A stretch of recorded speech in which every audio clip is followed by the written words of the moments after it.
Salle. Honorable député Mohamed Selim Aïb Dafé se prépare.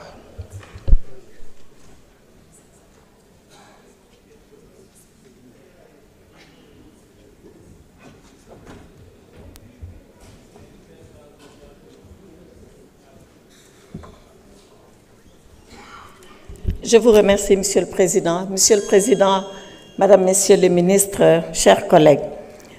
Madame le ministre, je voudrais exprimer une réserve. N'empêche que je voterai les autorisations et vous faire part d'une idée que j'ai. La réserve, c'est par rapport à notre adhésion à la Banque européenne de reconstruction et du développement. Il faut savoir effectivement, comme vient de le dire notre collègue Tafsir Choy, que cette banque est liée au FMI et à la Banque mondiale. Pour ceux-là qui pensent qu'en étant souverain, on ne discutera plus et qu'on se débarrassera du FMI et de la Banque mondiale, je ne veux pas doucher leur ardeur, mais je veux leur dire qu'il y a encore du chemin à faire. Et ces banques-là, ces institutions vont jusqu'à partager les mêmes instruments de contrôle et d'audit. L'audit dans BRD et du FMI, c'est des instances qui collaborent et qui coopèrent. Cela veut dire qu'on n'est pas tout à fait libre de faire ce qu'on veut quand on adhère à ces banques-là. N'empêche que nous devons y adhérer, mais nous devons savoir vers quoi nous allons, à qui nous parlons, et surtout qu'est-ce que nous pouvons obtenir. Parce que le Sénégal, il est souverain, je suis d'accord, mais il est dans le monde, il n'est pas isolé. Et le monde est organisé. Le monde de la finance internationale est encore beaucoup plus organisé que le monde de la politique. Donc on n'est pas tout à fait libre, on n'est pas tout à fait indépendant d'emprunter comme on veut dans les conditions que l'on veut. Ça, c'est un rappel. Maintenant, la Banque asiatique, tournée vers les infrastructures. Oui, d'ailleurs, de ce point de vue, les Asiatiques sont beaucoup plus libres que les Européens et le monde occidental en général. C'est bien d'y adhérer. Mais Madame le ministre, cette banque est tournée vers les infrastructures. L'Afrique, et vous le connaissez puisque vous êtes ministre de l'intégration africaine, a un agenda qui s'appelle l'agenda 2063. Dans l'agenda 2063, il y a un pilier fondamental du développement de l'Afrique qui s'appelle la ZLECAf. La ZLECAf, c'est le marché unique africain. L'Afrique, c'est 1,4 milliard de population. L'Afrique, c'est un PIB extrêmement important. L'Afrique, c'est un continent qui fait plus de 1 million de kilomètres carrés. L'Afrique, c'est une jeunesse en masse, nombreuse, entreprenante, dynamique et imaginative. Ce marché unique africain, qui s'appelle la ZLECAf, que nous avons mis en place, quand je dis nous, c'est bien sûr le Sénégal, n'a besoin que d'une chose, c'est de développer les infrastructures. Parce que tout le monde le sait, la libération du commerce, la circulation des services et des hommes, c'est le fondement de la relation commerciale et c'est le fondement du développement. Or, il a été démontré que seulement 13% des pays africains coopèrent et commercent entre eux. Tout le reste, c'est entre un pays d'Afrique et un pays du Nord ou un autre pays d'un autre continent. Donc, faire de telle sorte que cette adhésion nationale, qu'elle devienne une adhésion continentale.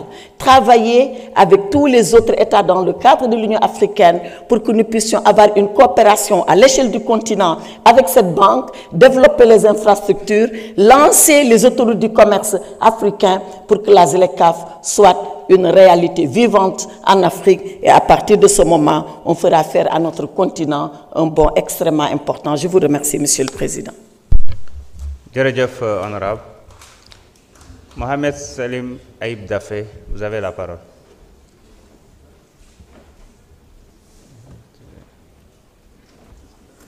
Il arrive.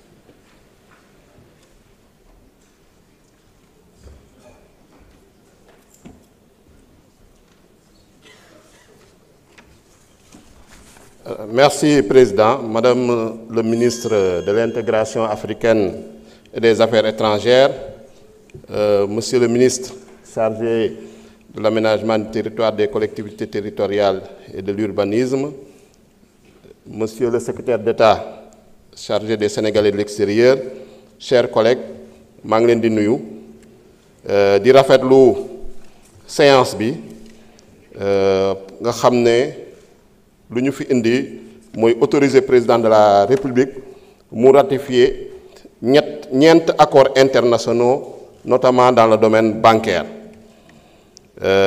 di wax ni rek am na sama collègue bu fi taxawoon sànq non inscrit donc qui a fait quelques amalgames ñu bëggoon ko relever parce que je pense que moo ngi naan dañu renoncer à nos idéaux dañu renoncer à nos convictions et je m'inscris en faux contre ces amalgames-là parce qu'il a parlé du FMI dama laaj fan nañu jël engagement ni dañuy génn FMI Fonds monétaire international donc parce qu'il dit qu'on est encore plus ancré dans le FMI.